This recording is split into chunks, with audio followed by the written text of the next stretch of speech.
lâm bơ lâm như hà đầu à tô đôi mái ngầu tiếng lâm như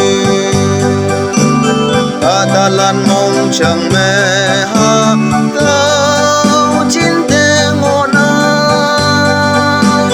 ô ha tao ăn lâm như ô ha tao ăn lâm như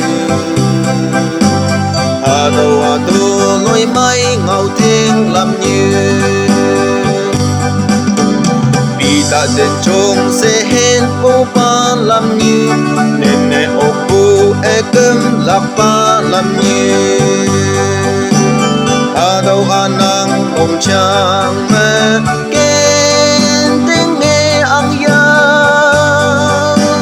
vì ta đến chung sẽ hết vô ba tu mà làm như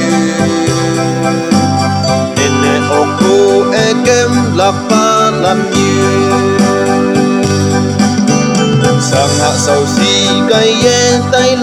làm như ai yang quen cơm e tay là ba làm như mong hâm vô ba kỳ e nàng e yên viên cơ ma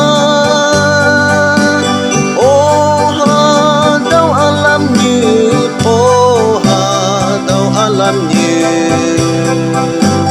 dày on chiên như tê ngôi lạc ba làm như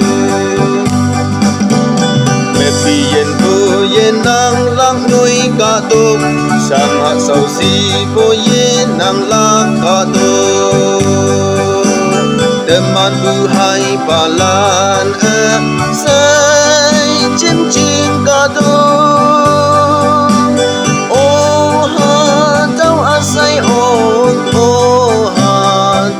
say ô ở châu ba lan chim chim nhồi chim cả đô